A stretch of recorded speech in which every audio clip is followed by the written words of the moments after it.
हे तुम्हाला मान्य आहे, कारण की मी म्हणजे आम्ही याच्यामुळे हारलो, त्याच्यामुळे हारलो, मी याच्यात जाणार नाही. कारण शेवटी ही निवडणुकीची जबाबदारी मी घेतली होती.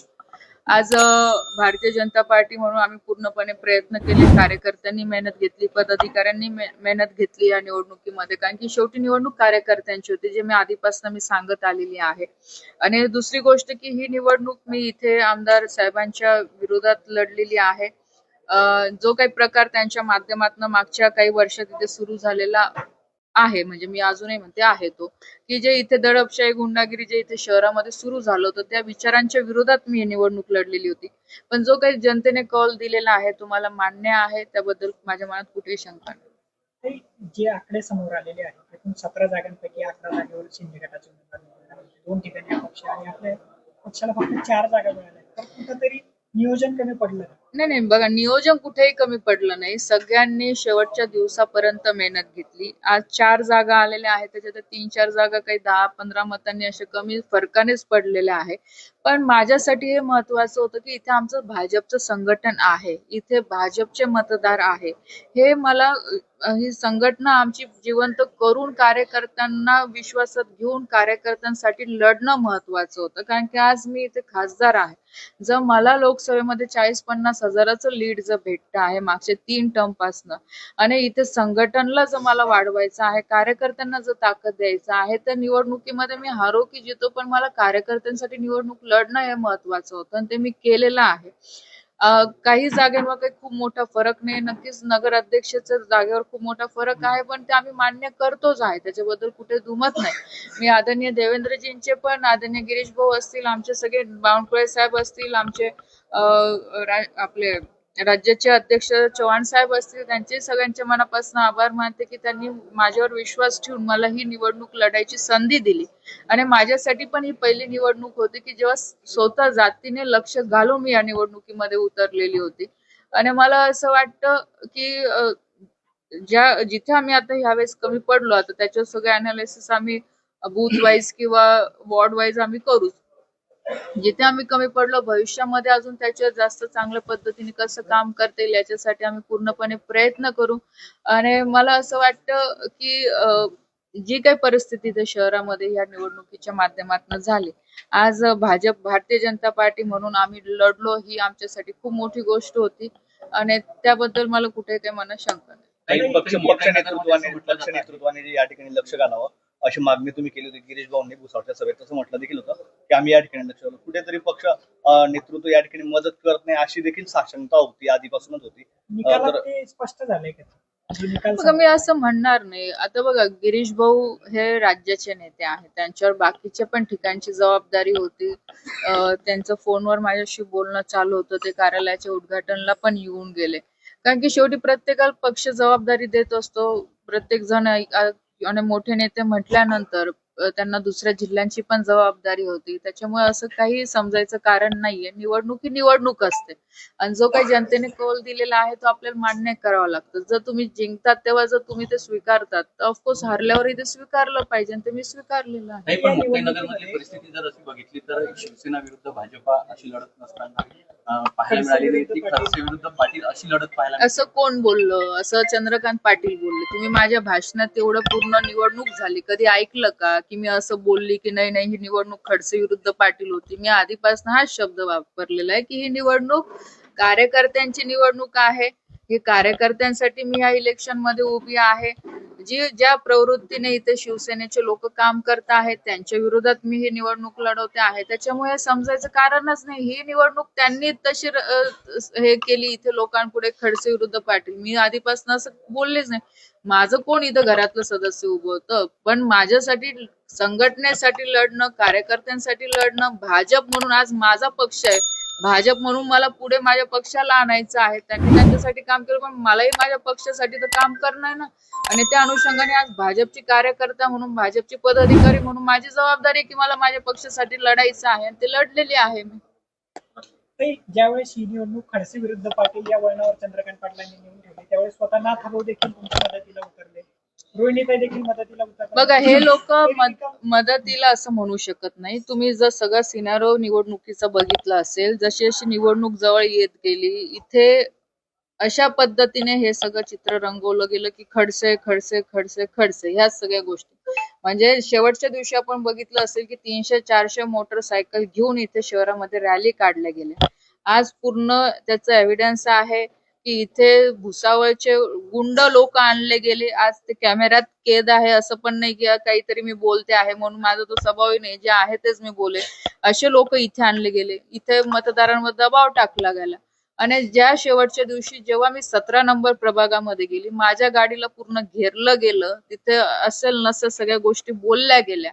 आणि म्हणून खडसे साहेब त्यावेळेस बाहेर निघाले, बघितलं की बाबा ही परिस्थिती काही योग्य नाहीये. कारण याच्या आधी कोणत्याच निवडणुकीमध्ये अशा पद्धतीचं वातावरण इथे झालं नाही. पण तुम्ही सुद्धा बघितलं असेल, तुम्ही सगळी मीडिया तिथे होती, की 2 वाजेनंतर इथं कशा पद्धतीने वातावरण झालं. आणि जर असं होत असेल तर ठीक आहे, आज मी पण घरातले सदस्य आहे, त्यांनाही वाटलं असेल की कुठे ना कुठे ते चुकीचं होतं तर पुढे आले. पण इथे राष्ट्रवादी इथे नव्हते. ही निवडणूक आम्ही भारतीय जनता पार्टी म्हणून लढलेलो आहोत आणि भारतीय जनता पार्टी म्हणून ह्या निवडणुकीची जबाबदारी मी घेते. नाथ भाऊ ज्यावेळेस या निवडणुकीमध्ये भाजपच्या बाजूने सक्रिय झाले तर काही याचा परिणाम मतांवर झाल्याचं वाटतं का तुम्हाला? भाजप कुठे नाथभाऊ सक्रिय झाले हो? तुम्ही मला असं दाखवून द्या. मी तुम्हाला तेच सांगते की शेवटच्या क्षणात जर गोष्ट जर घरातल्या एखाद्या सदस्यावर जर येत असेल तर ठीक आहे, प्रोटेक्ट करणं आज घरातलं बघा, पक्ष हा पक्षाच्या ठिकाणी. पण जर शेवटच्या दिवशी ह्या लोकांनी असं चित्र रंगवलं होतं ना, अशा पद्धतीने जे सगळं टार्गेट करणं चालू होतं, तर एक ठीक आहे, घरातलं सदस्य म्हणून त्यांना पुढे येणं कर्तव्य आहे त्यांचं, ते आले, त्याच्यात चुकीचं काय आहे? पण राष्ट्रवादी ते राष्ट्रवादीच आहे, त्यांनी राष्ट्रवादीचं का नाही लढवलं हे त्यांच्याकडे कारण असते. पण आज मी भारतीय जनता पार्टीच मी जबाबदारी घेते आहे ना. आणि भारतीय जनता पार्टी म्हणून मी आज समाधानी आहे की आज आम्ही लढलो. लढणं महत्वाचं होतं. माझं संघटन मला इथे वाढवायचं, आज माझा पक्ष मला वाढवायचा आहे आणि त्यासाठी आम्ही ते कार्य केलेलं आहे. आणि भविष्यामध्ये अजून आम्ही प्रयत्न करू की जिथे आता आम्ही कमी पडलेलो आहोत, अजून लोकांचा विश्वास आमच्यावर कसा वाढेल याच्यासाठी भविष्यात मी प्रयत्न करेन की जेणेकरून अजून भविष्यात आम्हाला विजय मिळेल. मुक्ताईनगर पाठोपाठ वरणगावच्या निकालावर जर आपण नजर टाकली तर जे भाजपचे कार्यकर्ते होते त्यांनी बंडखोरी केली सुनील काळे, त्यांच्या विजयाची एक बातमी समोर येते. एकंदरीत तिकडे संजय सावकारे असतील, तुम्ही असतील, पक्ष नेतृत्व म्हणून तुमच्याकडे जबाबदारी होती, पण अपक्ष उमेदवार त्या ठिकाणी बाजी मारतो. म्हणजे त्यांनी देखील ज्यावेळेस बघा, भुसावळ आदरणीय संजू भाऊंवर जबाबदारी होती, कारण ते तिथले आमदार आहे, मंत्री आहे. नक्कीच तो माझा लोकसभेचाही मतदारसंघ येतो. मी पण तिथे प्रचाराला गेली होती.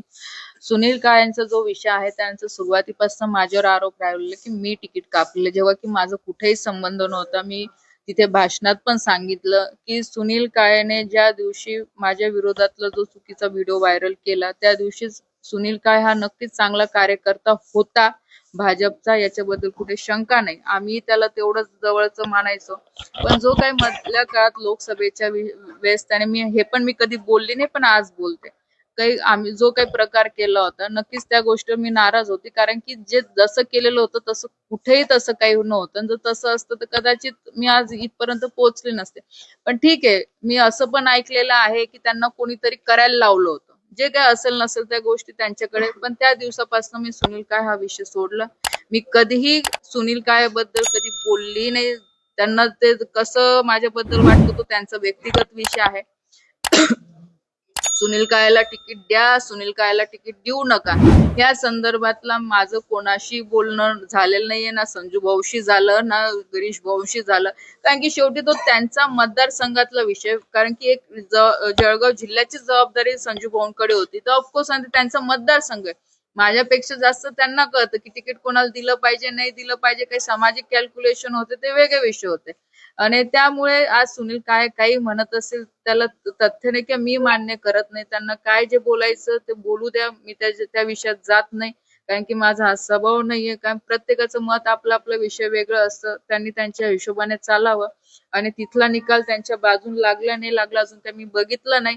पण आज भारतीय जनता पार्टी म्हणून तिथे आज पक्षाने सगळे उमेदवार उभे केलेले होते आणि आता निकाल जो येईल तो आपल्या पुढे येईलच. काही तुम्ही म्हटले की गिरीश भाऊंवरती इतर जिल्ह्यांची देखील जबाबदारी होती, मात्र जर गिरीश भाऊ इथं आले असते, सभा घेतली असती, तर काही निकालावरती परिणाम झाला असता, सकारात्मक निकाल लागला होऊ शकलं असतं. बघा, आता शेवटी नेता हा नेता असतो की नक्कीच ते आले असते तर फायदा होऊ पण शकला असतं, असं आपण काही सांगू नाही शकत. बघा, शेवटी हारल्यावर 100 कारणं बाहेर निघतील जिंकल्यावर मग असंही झालं असतं की बाबा की गिरीश भाऊ आले नाही तरी तुम्ही जिंकले, असंही झालं असतं. असं काही नसतं. शेवटी निवडणूक आहे, जो जनतेने कौल दिला तो मान्य आहे. हार जीत आहेच, सगळीकडे आहेच. असं नाही की आज भाजप कुठे हारलेलं आहे, कुठे जिंकलेलं आहे, आणि निवडणूक आहे याच्यामध्ये. म्हणजे मी तरी असं काही खूप म्हणजे ज्या पद्धतीने सगळे विचार करू लागले हारले म्हणजे काय, असं काही नाही. निवडणूक आहे, हार जीत चालू असते. आज नक्कीच मी माझ्या सगळ्या उमेदवारांचे पण मी आभार मानते की त्यांनी सुद्धा ताकदीने पूर्ण ही निवडणुकीला फेस केलं. कार्यकर्त्यांनी खूप चांगली मेहनत घेतली, पदाधिकाऱ्यांनी मेहनत घेतली. एन मुवमेंटवर आमचं ठरलं की भाजप म्हणून आम्ही लढायचं. आणि आज भाजप म्हणून आज आम्ही प्रत्येक बूथवर गेलो, प्रत्येक वॉर्डमध्ये गेलो, प्रत्येक घराघरापर्यंत पोहोचलो. हेच आमच्यासाठी महत्वाचं, म्हणजे माझ्यासाठी तरी महत्वाचं. कारण की पक्ष हा मला वाढवायचा, पक्षासाठी मला काम करायचं, आणि भविष्यामध्ये अजून करू, अजून तर खूप वर्ष घ्यायची. तरी आता शेवटचा प्रश्न, नगरपंचायत निवडणुकीनंतर आगामी काळामध्ये जिल्हा परिषद पंचायत समितीच्या निवडणुका आहेत. शिंदे गटाशी जुळून घेतलं जाईल की अंतरात राहील? बघा, इथे आता इथली परिस्थिती वेगळी. मी तुम्हाला आधी सांगितलं की इथे चंद्रकांत पाटीलने आधीपासून हे कधीच सांगितलं नाही की आम्ही सेना भाजप, सेना भाजप. त्यांनी तर आता मध्ये हा पण ट्रेंड आणला की ही खरी भाजप नाही, ही खोटी भाजप आहे, हाही ट्रेंड आणला. जेव्हा की असं नाहीये बघ, आम्ही पक्षासाठी काम करतो. आम्हालाही माहिती आहे ना असली भाजप आणि नकली भाजप, तो त्यांचा विषय नाहीये. जर त्यांची तयारी नसेल तर ते जोडलं जाणारच नाही. कारण की चंद्रकांत पाटीलने हे कधी पक्ष म्हणून ह्या निवडणुकीकडे बघितलं नाही, व्यक्तिगत म्हणून या निवडणुकीकडे बघितलेलं आहे. आणि जर व्यक्तिगत म्हणून निवडणुकीकडे बघत असेल तर मला नाही वाटत की पुढच्या काळामध्ये पण ते जुळलं जाईल. कारण की जेव्हा तुम्ही पक्ष म्हणून बघणार आणि पक्ष म्हणून जर लढायचा विषय जर तुम्ही करणार तर कुठेतरी जुळले, म्हणजे सोबत येऊन काम करायचा विषय. पण जर व्यक्तिगत तुम्ही म्हणत असाल तर ते कधी शक्य नाहीये, एवढी मला खात्री आहे. आता बघू पुढे काय होतं. गरजा हिंदुस्तान चॅनलला सबस्क्राईब करा आणि ताज्या घडामोडी जाणून घेण्यासाठी बेल आयकॉनवर प्रेस करा.